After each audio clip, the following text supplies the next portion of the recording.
안녕하세요. 미국 주식을 공부하면서 투자하고 있는 빅손입니다.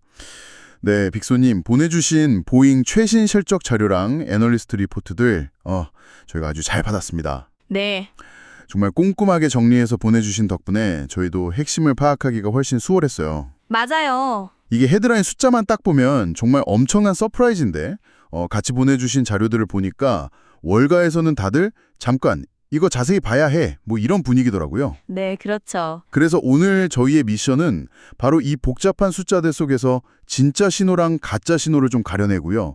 빅소님이 가장 궁금해하시는 질문, 그래서 보잉 과연 다시 날아오를 수 있을까? 이 질문에 대한 답을 함께 찾아보는 겁니다. 네, 이번 보잉 실적은 그야말로 양파 같은 실적이에요. 양파요? 네, 껍질을 한 겹 한 겹 벗겨낼수록 전혀 다른 모습이 드러나거든요. 분석에 앞서서 시점부터 짚고 넘어가자면 이번 실적 발표는 미국 동부 시간으로 1월 27일 시장이 열리기 바로 전에 이루어졌습니다. 장시작 전 투자자들의 관심이 정말 집중될 수밖에 없는 타이밍이었겠네요. 그렇죠. 맞아요. 그럼 가장 먼저 모두를 깜짝 놀라게 했던 그 헤드라인 숫자부터 시작해보죠. 4분기 매출이 239억 달러. 네, 239억. 시장 예상치가 224억 달러였으니까 뭐 가볍게 넘어섰고 전년 동기 대비로는 무려 57%나 증가했어요. 57%요? 엄청난 성장세죠. 이 정도면 정말 인상적인데 진짜 시장을 충격에 빠뜨린 건 주당 순이익 EPS였어요. 잠깐만요. 제가 지금 보고 있는 숫자가 맞나요? 주당 9.92달러 이익이라고요? 네, 맞습니다. 9.92달러. 아니, 시장은 주당 0.45달러 손실을 예상했는데 이건 거의 기적에 가까운 숫자 아닌가요? 제가 뭘 놓치고 있는 거죠? 바로 그 지점이 이번 실적 분석의 가장 중요한 핵심이자 뭐랄까 함정입니다. 함정이요. 네. 숫자만 보면 어닝 쇼크 수준의 서프라이즈가 맞아요. 하지만 빅소님께서도 자료 보면서 고개를 갸웃하셨을 텐데 이 숫자는 보잉이 만들어낸 일종의 회계적 마법에 가깝습니다. 회계적 마법이요? 보잉이 실적 자료 전면에 내세운 non-GAAP 코어 EPS라는 지표가 있거든요. 이게 연금 관련 비용만 조정한 사실상 보잉의 자체 기준이에요. 그리고 여기에는 이번 분기에 디지털 항공 솔루션이라는 사업부를 매각하면서 생긴 96억 달러의 일회성 이익이 그대로 포함되어 있습니다. 이제야 그림이 맞춰지네요. 그러니까 사업을 잘해서 번 돈이 아니라 자산을 팔아서 생긴 일회성 수익으로 이익이 엄청나게 부풀려져 보였다. 이 말씀이시군요. 네, 바로 그거죠. 이건 뭐 매달 월급은 적자인데 가지고 있던 집을 팔아서 그달 가계부가 엄청난 흑자로 기록된 거랑 똑같은 거잖아요. 정확한 비유입니다. 빅소님처럼 재무제표를 꼼꼼히 보는 투자자라면 바로 간파할 수 있는 일종의 착시 효과라고 할 수 있겠고요. 맞습니다. 그래서 월가 애널리스트들이나 시장 참여자들이 실제 기업의 펀더멘털, 그러니까 본업 실력을 보기 위해 사용하는 일반적인 non-GAAP 기준은 이런 일회성 이익이나 손실을 모두 제외하고 계산합니다. 그렇군요. 그렇게 시장의 기준으로 다시 계산한 보잉의 조정 EPS는 주당 1.91달러 손실입니다. 와, 손실이요? 네, 시장 예상치였던 0.44달러 손실보다 훨씬 거의 4배 이상 부진한 성적표를 받은 셈이죠. 와, 정말 충격적인 반전인데요. 9.92달러 흑자에서 1.91달러 적자로 바뀌는 순간이네요. 그럼 결국 정리하면 매출 성장은 진짜다. 하지만 핵심 사업은 여전히 돈을 벌지 못하고 있다. 이게 이번 실적의 본질이겠군요. 네, 그게 가장 정확한 요약입니다. 하지만 실망만 할 필요는 없는 게 그 진짜 성장이라고 말씀하신 매출 증가에는 아주 중요한 긍정적 신호가 담겨 있어요. 그렇죠. 수익성 문제는 여전히 발목을 잡고 있지만 그래도 매출이 57%나 늘어난 건 무시할 수 없는 사실이잖아요. 이 강력한 성장은 대체 어디서 온 건가요? 핵심 동력은 단연 상업용 항공기, 그러니까 커머셜 에어플레인스 부문이었습니다. 역시 항공기 쪽이군요. 네, 이번 4분기에만 160대 항공기를 고객에게 인도했는데 이건 작년 같은 기간보다 181%나 폭증한 수치고요. 시장 예상치였던 148대도 훌쩍 뛰어넘는 결과예요. 181%요? 와, 드디어 생산이 좀 정상화되고 있다는 신호로 봐도 될까요? 아주 명확한 신호탄으로 해석할 수 있습니다. 생산이 정상화되고 있다는 건 정말 좋은 소식이네요. 자료에 보니까 수주 실적, 그러니까 앞으로 만들 비행기 주문량도 기록적이라고 되어 있던데요. 총 수주 잔고, 백로그가 6,820억 달러로 사상 최고치다. 네, 사상 최고치. 이 숫자가 엄청나다는 건 알겠는데 구체적으로 어느 정도 규모인지 감이 잘 안 와요. 이게 몇 년치 일감인 건가요? 아주 좋은 질문이에요. 그 6,820억 달러 안에는 상업용 항공기만 6,100대가 넘게 포함되어 있어요. 6,100대요? 네, 보잉의 현재 생산 능력을 감안하면 앞으로 한 7, 8년 동안은 공장을 쉴 틈 없이 돌려도 모자랄 정도의 일감이 쌓여 있다는 의미입니다. 와, 7, 8년치요? 알래스카 항공이나 에미레이트 항공 같은 큰 손들이 대규모 주문을 넣으면서 미래 몇 년간의 매출은 사실상 보장된 셈이죠. 시장의 수요가 얼마나 폭발적인지를 보여주는 증거예요. 7년치 일감이라니 정말 엄청나네요. 근데 솔직히 이런 생각도 들어요. 지금 보잉의 고질적인 품질, 생산 문제를 생각하면 이렇게 주문이 산더미처럼 쌓여있는 게 오히려 독이 될 수도 있는 거 아닌가요? 아, 그럴 수도 있죠. 비유하자면 주방은 계속 불이 나고 있는데 미추란 코스 요리 1000개를 미리 주문받은 꼴이 될 수도 있잖아요. 약속한 시간에 음식을 못 내놓으면 오히려 신뢰만 더 잃게 될 텐데. 그 지적이야말로 현재 보잉이 처한 상황의 핵심을 꿰뚫고 있어요. 그래서 이번 실적 발표 컨퍼런스 콜에서 경영진이 가장 많이 강조했던 단어가 바로 안정성과 품질이었습니다. 아, 미래에 대한 시장의 기대를 관리하고 과거의 실수를 반복하지 않겠다는 의지를 보여준 거죠. 미래 이야기로 넘어왔네요. 이번에 공식적인 연간 가이던스는 발표하지 않았다고 들었어요. 네, 없었습니다. 대신 컨퍼런스 콜에서 중요한 힌트들이 나왔다고요. 빅손님께서도 이 부분을 특히 궁금해하실 것 같은데요. 네, 공식 수치는 없었지만 그보다 더 중요한 발언들이 나왔습니다. 특히 CFO가 2026년에는 연간 잉여 현금 흐름, 즉 FCF가 10억에서 30억 달러 사이의 흑자를 기록할 거라고 전망했어요. 잉여 현금 흐름, FCF 흑자요? 네, 이게 왜 중요하냐면 FCF는 기업이 사업으로 벌어들인 돈에서 각종 비용이랑 설비 투자를 다 빼고 순수하게 남는 현금을 의미하거든요. 그렇죠. 진짜로 손에 쥐는 돈이죠. 맞습니다. 비유하자면 매달 카드값이랑 생활비로 마이너스 통장을 쓰던 가정이 드디어 월급이 지출보다 많아져서 통장에 돈이 쌓이기 시작할 거라는 예고와 같아요. 와, 그 비유가 확 와닿네요. 수년간 현금을 태우기만 하던 보잉에게는 생존을 넘어 재투자와 성장을 이야기할 수 있는 그야말로 체질 개선의 신호탄인 셈이죠. 돈 까먹는 기업에서 드디어 돈 버는 기업으로의 전환을 공식적으로 예고한 거군요. 이건 투자자들한테 정말 중요한 시그널이겠네요. 아주 중요하죠.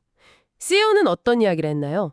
투자자들의 신뢰를 회복할 만한 발언이 있었을까요? CEO 켈리 오트버그는 아직 완전히 코너를 돌지는 못했지만 실질적인 진전을 이루고 있다고 인정하면서 2025년을 기반을 다지는 해라고 표현했어요. 기반을 다지는 해.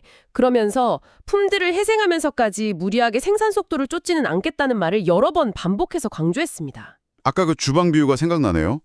음식을 빨리 내놓는 것보다 주방부터 안정시키겠다. 네, 바로 그 메시지를 시장에 분명하게 던진 거죠.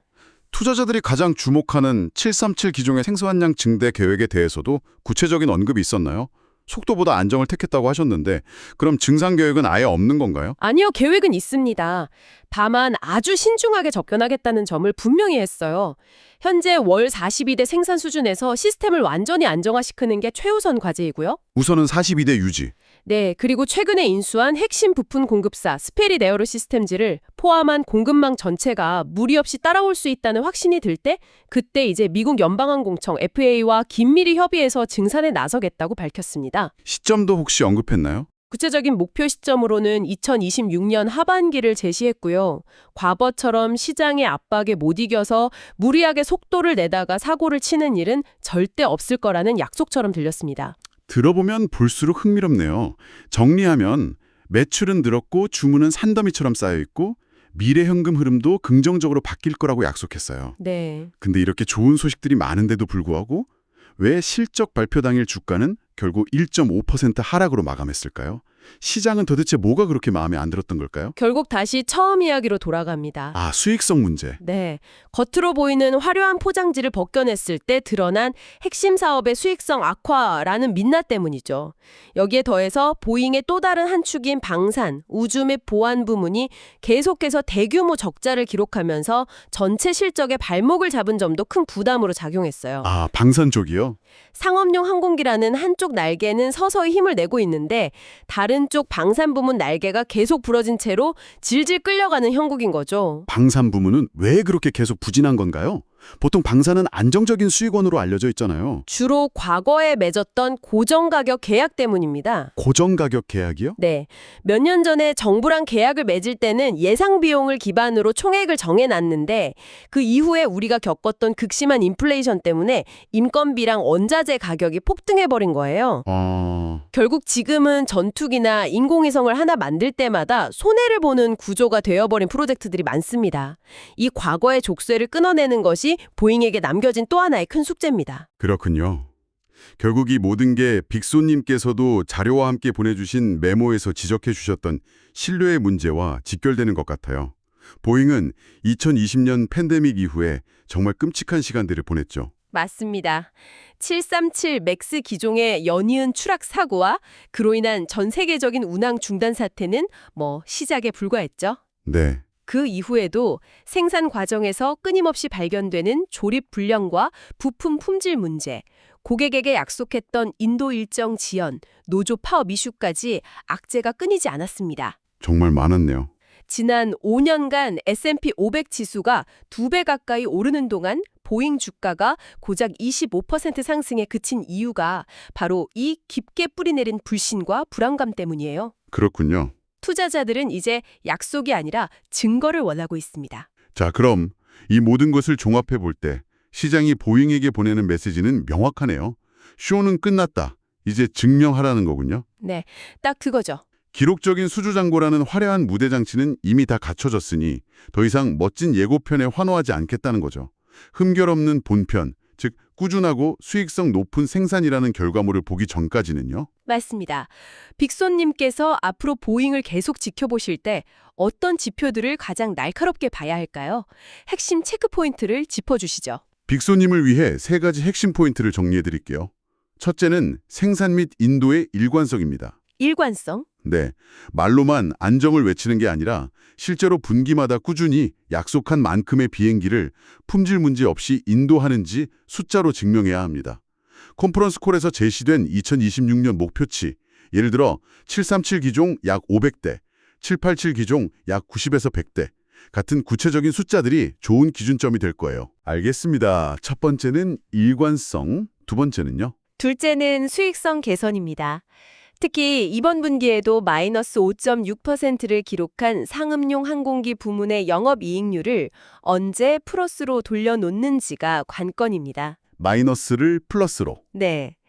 마지막 셋째는 신규 기종 인증입니다.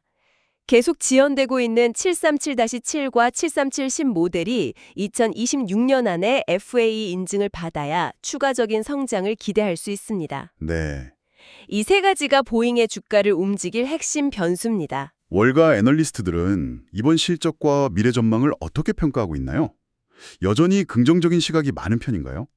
전반적인 분위기는 신중한 긍정론이라고 할 수 있어요. 신중한 긍정론? 평균 투자 의견은 매수 바이고요. 목표 주가 컨센서스는 현재 주가보다 약 5% 정도 높은 258달러 수준입니다. 5% 정도. 하지만 번스타인 같은 일부 투자은행은 보잉이 약속한 대로 실행력을 보여준다면 목표 주가를 298달러까지도 보고 있습니다. 아, 잠재력은 높게 보는군요. 이건 뭘 의미하냐면 보잉이 가진 잠재력 자체는 모두가 인정하지만 과연 해낼 수 있을까에 대한 물음표는 여전히 남아있다는 뜻이죠. 결국 보잉의 주가가 이 지긋지긋한 난기류를 벗어나 본격적인 상승 고도로 진입하기 위해서는 이제 화려한 발표가 아니라 조용하고 꾸준하게 마치 비행기 조립하듯이 약속들을 하나하나 지켜나가는 모습을 보여줘야 한다는 결론에 이르게 되네요. 바로 그겁니다.